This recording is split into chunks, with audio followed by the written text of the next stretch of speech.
From the Times and the Sunday Times, this is The Story. I'm Manveen Rana.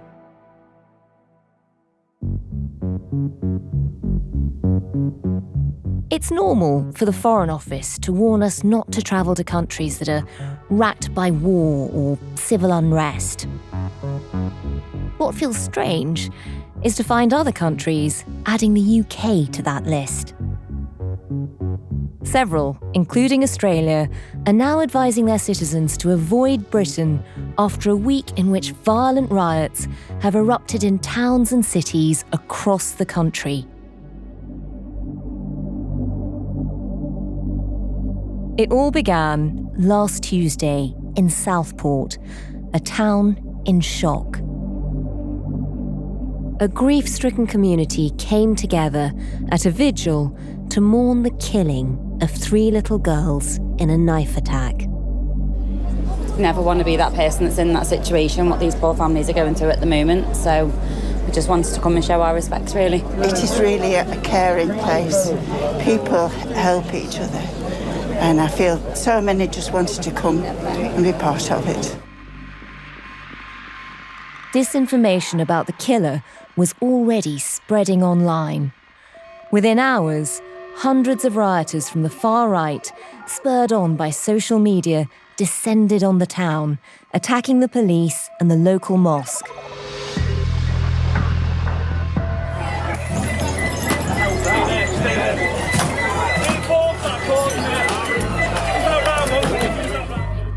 The mother of one of the 3 girls killed in a mass stabbing in Southport has called on the violence in the town to stop.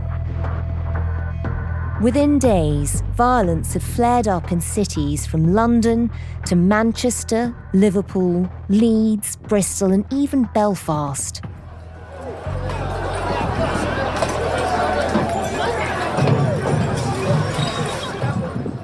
In Sunderland, the police station was set on fire as protesters chanted, "Whose streets? Our streets."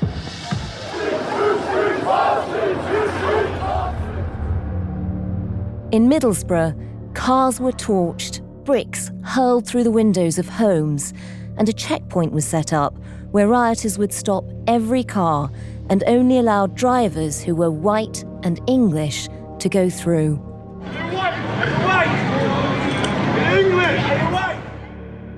In Rotherham, hundreds of rioters charged at a Holiday Inn where asylum seekers were staying, smashing windows and throwing bricks.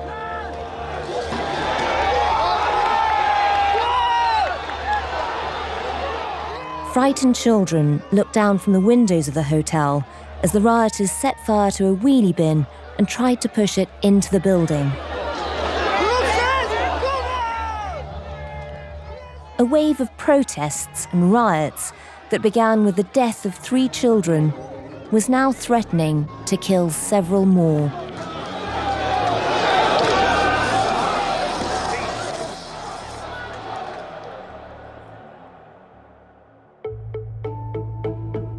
In just 1 week, nearly 400 people have been arrested.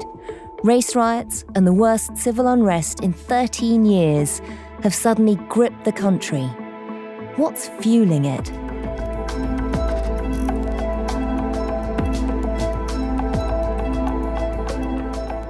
The story today, inside the British far right.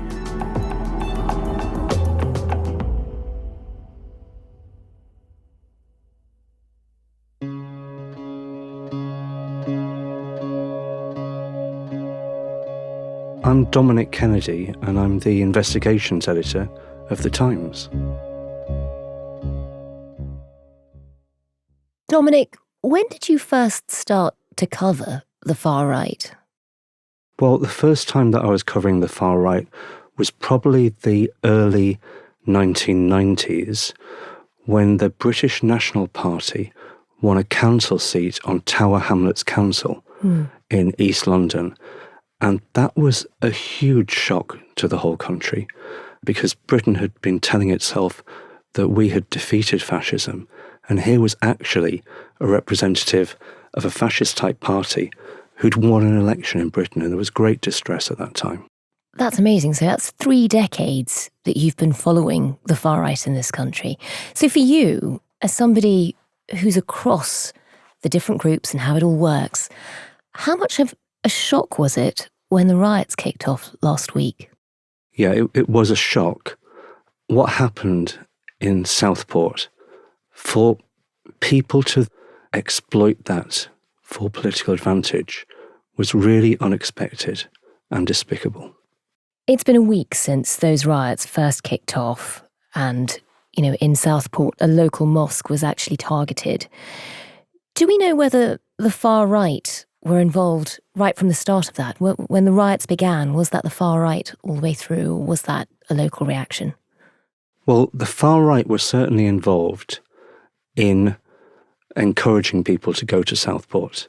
The far right now is not what it used to be. It used to be arranged around political parties. So you would have the National Front or the British National Party, which were political parties.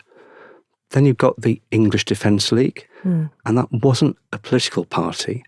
It was a street movement. It was like a punch-up looking for a location to happen. Great description. Now, it's really based around people who are like influencers. It's what experts call the network or post-organisational far right. So you don't have a party or a movement that's organising these things. What you have is individuals who've got profiles on social media, and they will encourage people to follow them and to listen to their messages. You see the rapes, you see all these migrant hotels, they're not slowing them down, they're speeding them up. They're flooding our country, yeah? We either win this battle, where we don't become minorities and don't see every town and city in this country taken over by hostile jihadists, rapists, criminals, yeah? That's one outcome, or we win. Through peaceful resistance, we cause a revolution in this country, and the public are ready for it. Everyone's ready for it, yeah? The time is now. And so how did that play out in Southport? The far-right influencers would put messages on their social media saying, come to Southport for this demo. And at first, some of them were quite soft messages. They belong along the lines of keep our kids safe, or peaceful protest, everybody welcome, let's stand up for our children. Also, though, for example, an activist with Patriotic Alternative, which is a far-right organisation, he put on his social media a different poster which had a bloody handprint, and that used the expression, this was a protest demo called Enough is Enough. There were also kind of hard nuts who were not part of the far right who were trying to arrange the Southport protest. There was a group called Fed Spotter Liverpool, and there's a group of people who, for some reason, like to keep their eye on the activities of the local police. And they were trying to arrange where should we go to in Southport, where should we have a demo. Originally, their preferred target, they were trying to find out where the local asylum hotel would be, but they couldn't find one. So they settled on the mosque instead. Just explain how it spiralled from that moment in Southport with this one demo, which is already getting out of hand. We've got the parents calling for an end to the violence, and yet it spirals around the country. How did that happen? There are 3 types of people involved. The first are the people who are calling you to go to a demo. The demos are in provocative locations. They'll be outside a hotel with asylum seekers or outside a mosque. And that's going to be terrifying for the people inside. So in themselves, these events are intimidatory. And they know that they're causing trouble, those people, and they don't really care. There are groups, though. The groups still do exist, like Patriotic Alternative, which is a far-right movement. And what they are doing is they're providing the ideological ideas behind these riots and demos. Sort of in their mind, the justification. Yeah, so they will build up people's anger and frustration and direct it in a certain direction. They're very clever and have been trained by lawyers in some cases into what they can and can't say before they breach the law. So they will stop short of actually saying, go and commit an act of violence. They also know you cannot target an individual person because of their skin colour. They know that would be against the law and they'd be hauled off for that. So they're very clever. They don't say what they are implying. After the riot has happened, and they may well be nowhere to be seen, they'll go on and do a live stream on their social media and say, well, this is typical. England, the native English are being policed in a different way from everybody else. You can't say anything that you want to in this country anymore. So they benefit politically and reap the rewards of the riot without actually organising it. And then the third group of people are basically local racists and thugs and football hooligans and bored teenagers and people like that who are amateur enough to go out without covering their faces and throw a brick at a police officer, not realising that they're going to face the consequences. They're the ones who are being arrested. They're the ones who are on the front line. They're being stirred up by the people behind. They're being treated like puppets.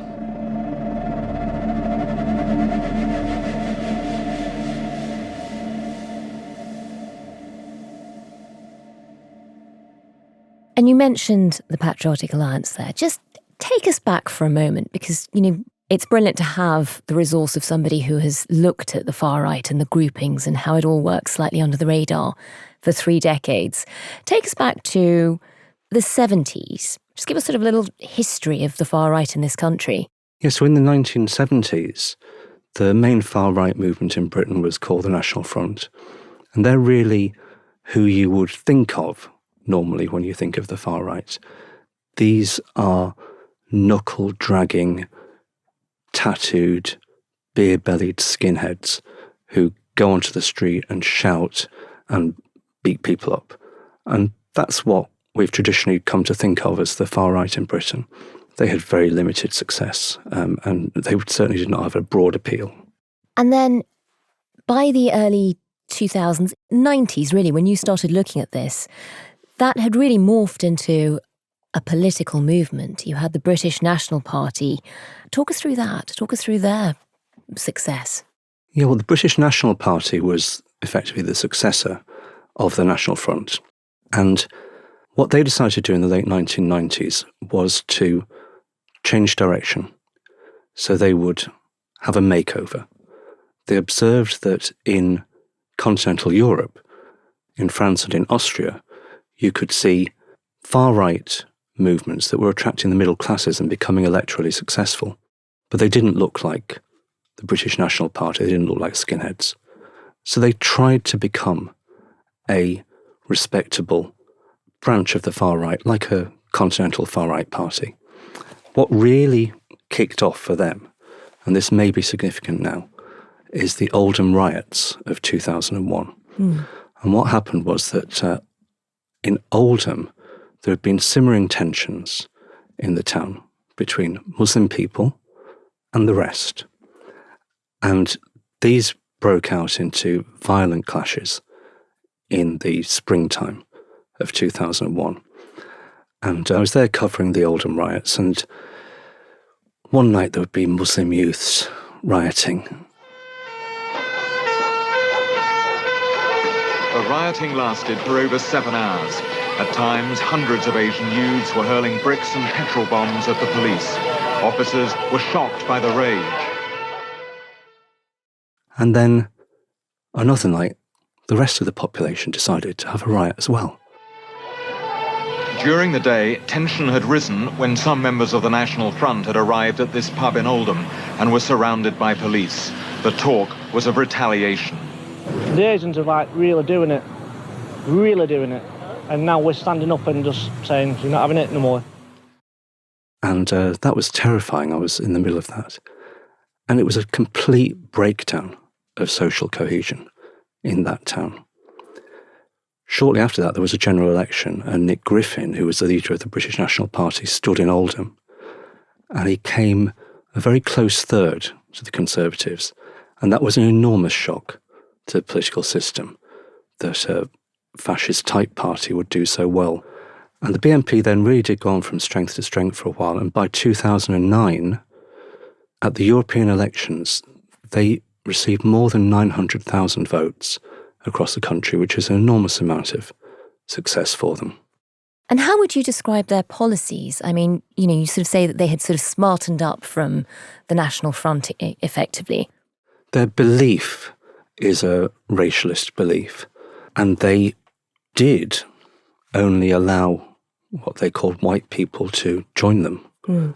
And the government the authorities eventually clamped down on that and said, we are going to take action against you now because it's against the law to have a whites-only organisation and to discriminate against people on racial grounds.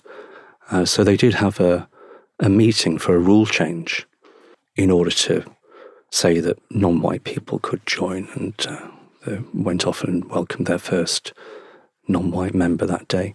Wow. So they were forced to do that. And it was a memorable day for me because they did eject me violently from the meeting. And what happened? Well, I'd been invited into the press conference they were going to hold with Nick Griffin to announce that the policy had changed and it was going to be live on the BBC and ITV News. And then one of them decided to take objection to my presence because they didn't like the way that the Times had been exposing the British National Party. And he and some others ordered me to leave, and I said that I'd been invited. And eventually they just picked me up and hauled me out. And one of them put their fingers inside my nostrils and turned it by 45 degrees so that my face was left bloodied. Oh, God. So that was a memorable day for me. That must have been terrifying. I just didn't think they'd be so stupid as to actually do that in front of TV cameras, but they were. Didn't put you off. You carried on. And so did the BNP. I mean, it did become a real force to be reckoned with. 2009 was the peak. Nick Griffin was invited on to Question Time on the BBC. This panel has been the subject of intense debate for many weeks. Tonight, finally, they face our audience, the voters. Welcome to Question Time. And this was hugely controversial. It was controversial, but he was the elected representative of the people, and the BBC didn't choose the electorate. It is their duty to hold politicians to account and let the public scrutinise them. And certainly a lot of his supporters and observers would say that was the moment that they lost it, because his performance was disappointing to them. He didn't rally people around. He didn't look like an inspiring figure. Without a shadow of a doubt, I appreciate that if you look at some of the things I'm quoted as having said in the Daily Mail Day and so on, I'd be a monster. Those things are outrageous lies. Which is the untrue quote that's been said about you? The Holocaust denial, possibly? The vast majority of them. Far too many to go into, let's go to denying the Holocaust, for instance. Did you deny the Holocaust? I did not have a conviction for Holocaust denial. But you did deny it? Why are you smiling? It's not a particularly amusing issue. And really, by the 2010 election, they'd largely fallen apart amongst themselves anyway. The public had lost interest in them, and that really was the end of them. That's fascinating for all the people who argue about not platforming people now. It's an amazing example of how, actually, by giving them a platform, it destroyed the movement. As the BNP went into decline, what happened to the far right in this country? Because it didn't disappear. Really what happened then was that the English Defence League emerged. So what happened was there was a homecoming rally for troops coming back from Afghanistan. And they were parading through Luton for everybody to cheer them and thank them for their work in Afghanistan. There was a small group of extreme Islamist protesters who were there in order to abuse and insult the soldiers who were coming home. And the police, as will happen on any of these occasions, will keep people separated, try to make sure that nobody is injured. And also, they can't, by law, really stop people from using their free speech. So this was taken very badly, especially amongst the football fan element in Luton, who interpreted that as the police protecting Muslim people who were shouting insults at their boys who were returning from the war. From that, some demos and protests emerged, and a group which was called more or less the Luton Defence League emerged. And that became the English Defence League and became a national movement. And its leader was Stephen Yaxley Lennon. And he is a petty criminal. He has criminal records. He used a particular name for his political work, which was Tommy Robinson. And Tommy Robinson is the name of a legendary football hooligan. Ah. It sets the tone for what that movement was. One of the really surprising things about the English Defence League was its philosophy. Its principles were that it wasn't racialist. It thought that you were British, whatever your colour, as long as you were loyal to the crown. It wasn't anti-Semitic, which was a complete break from the far right in Britain. And it wasn't homophobic. So this was very unusually. I mean, it even had an LGBT group. Yeah, it was a complete break. And there were prominent gay people involved in working with Tommy Robinson. So this was a complete break in terms of philosophy from the past. What they were was anti-Islam, fanatically so. What's happened to it in this country? Tommy Robinson left the EDL in 2013 and has since been an independent spirit. He would say things along the lines that he was concerned that they were becoming far right, that type of thing. So you'll take that as you wish, but they've been defunct since 2018. And it's been exasperating for those of us who report on the far right, for us to see, in response to these recent riots, elements of the police and very senior politicians demanding the proscription of the English Defence League. Really? You think that because it doesn't exist? Because it doesn't exist. Ah, so it's pointless. It's entirely pointless, and it shows that they are not taking this matter seriously.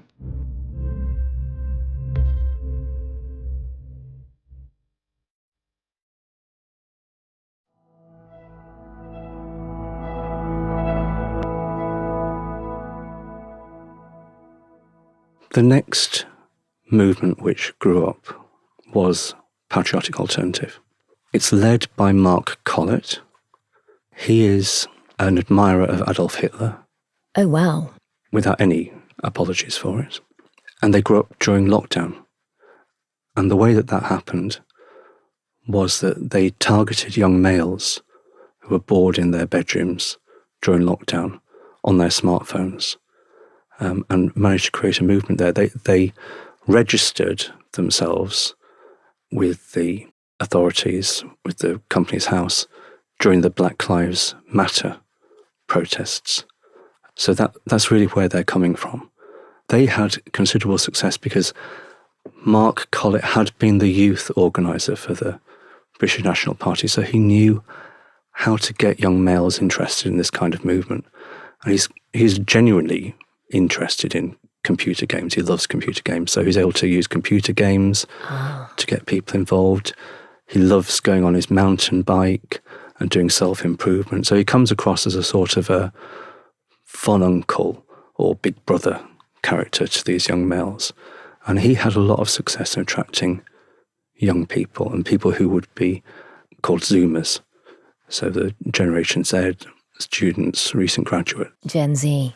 And these are people who, particularly in lockdown, but actually in so many of their other habits, whether you're right, whether it's off cycling on their own or whether they're on their phone or gaming, they're quite atomized. They're sort of slightly cut off from normal social interactions. And that's where, you're really rife for radicalization.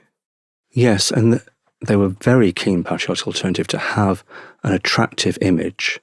If you see them, that Mark Collett himself is only about 40. He's a fit guy. The deputy leader, Laura Towler, she's a young mum. So you get these type of attractive looking and intelligent, educated people getting involved in Patriotic Alternative. And it was the fastest growing far-right movement. Having said that, they have split now. They've got a disastrous split, which has basically robbed them of a lot of their best talent. This is why we now have a post-organisational far right. There isn't an organisation which is leading it. Some patriotic alternative activists have turned up at these rallies that have turned into riots, but it's not controlling what happens. So how does it function now? Is this all just individual influencers and people who follow them? They're not centralised and they don't have a body, but Tommy Robinson is enormously important.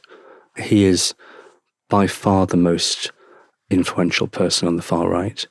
He's acting on his own. He has lieutenants and people who help him, but he is a law unto himself. He was banned from Twitter in 2018 for breaching their hate rules.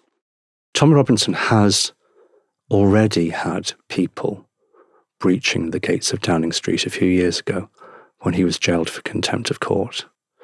We have very strict contempt of court laws in England, which mean that you cannot say lots of things about crimes until all trials involving that particular event are over, which can take years. This would be unthinkable in America. And I think there is a real misunderstanding on the other side of the Atlantic about what has happened here. And I think that's why when Tom Robinson gets jailed for saying something about some people who are being accused of being part of a grooming gang or something like that, Americans perceive that he is a martyr of free speech and that he is being persecuted by our repressive government who don't want people to know what's really going on in the country.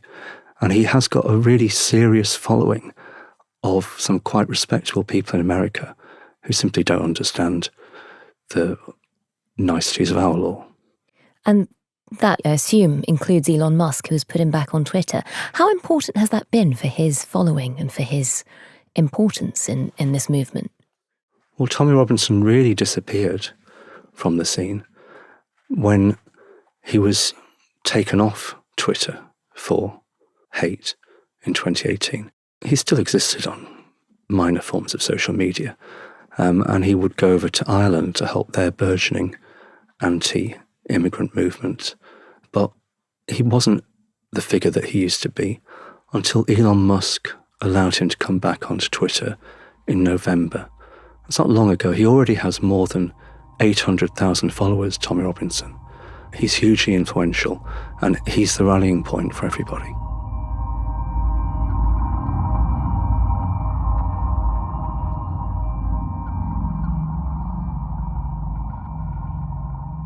Dominic, we've been talking about the rise of these slightly disparate, influencer-led far-right groups in this country.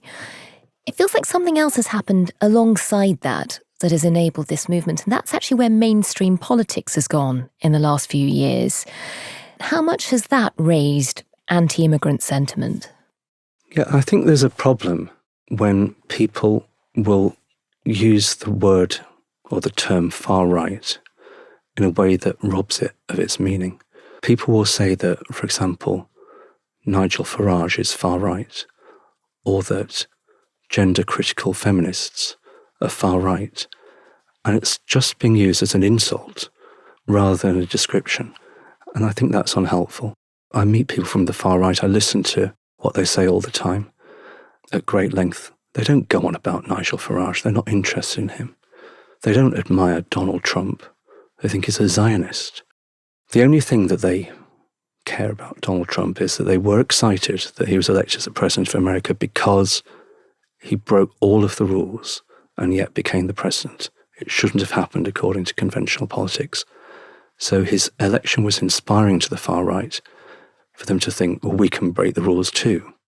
At the same time, though, not in terms of the hardcore far right, but in terms of the people who they can now motivate to come out on the streets and join them. You know, we often talk about the Overton window, the sort of the window of acceptable things that you can say out loud in public. Has that shifted when we've had, recent governments talking about immigration, small boats, in what in the past might have been seen as quite an incendiary way? Well, the far right talk about the Overton window all the time. They're desperate to, as they see, change what is acceptable for people to say. I'm not sure that's really what's been happening. And there have been ridiculous policies adopted by the last government which were entirely contradictory, which was to say these people on small boats are so dangerous they have to be sent straight off to Rwanda. In the meantime, we're going to put them into a hotel next to a community of people who can't afford a hotel for a holiday ever. That's not a clever thing to do if you're trying to have a joined-up thinking in your policy towards immigration. But the far right don't really work in that way, and they don't really go after immigration. What they go after is immigrants. And they behave in exactly the same way, and you can see this all the time. They behave in exactly the same way to stir up the mob as people have always done when organising pogroms. So in 12th century England, William of Norwich, a Christian boy, is found dead, and the decision is made to blame the local Jewish population. And then there's a pogrom of Jews because people are saying, protect your children, kill the Jews. And it's very similar to the tactics that are used now. So you're not trying to appeal to people's worst natures and say, do you hate immigrants or drag queens or whatever? Come out and have a riot against them. You can't say, there are some foreigners in the local hotel, let's have a riot. There's always foreigners in hotels. What you say is, these asylum seekers have been harassing our schoolgirls, sexually harassing them. This is exactly what happened in Knowsley in Merseyside last year, leading ultimately to a riot at the hotel. And you say, what are you going to do about it? Are you going to protect our schoolgirls? And then they'll try and get people out on the streets to riot against the asylum seekers and drive them out, to protect children. Similarly, with the way in which Muslims are being targeted, you don't say we've got a theological dispute with Islam. You say, look at these grooming gangs.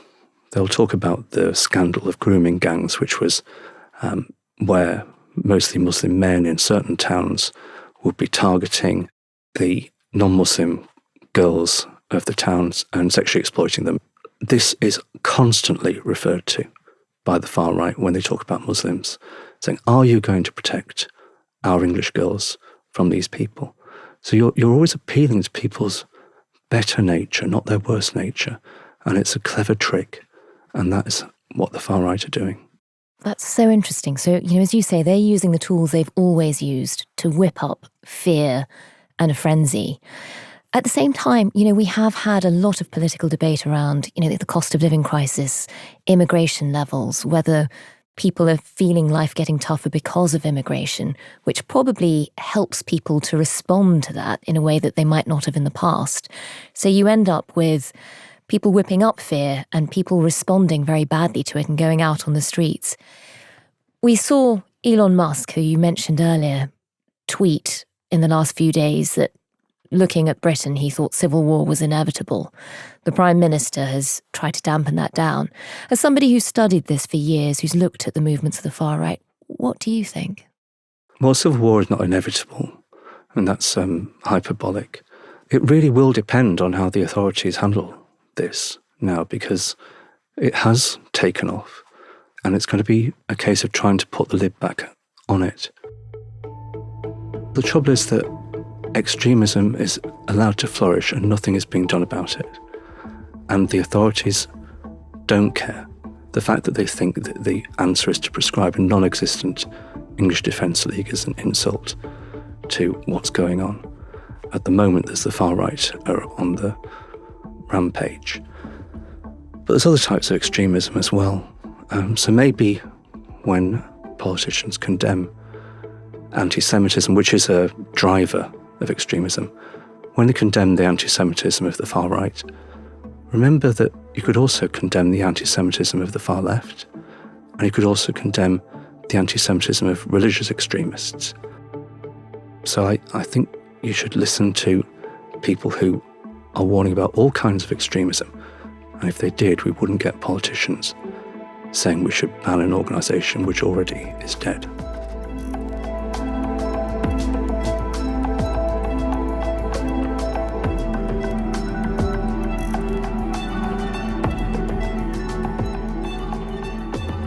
That was Dominic Kennedy, investigations editor at The Times. You can find all of our coverage of the riots and Dominic's work on the far right at thetimes.com. The producer today was Sam Chantarasak. The executive producer was Fiona Leach, and sound design and theme music were by Mal Lassetto. If you can, please do leave us a review wherever you get your podcasts. Thanks for listening. See you tomorrow.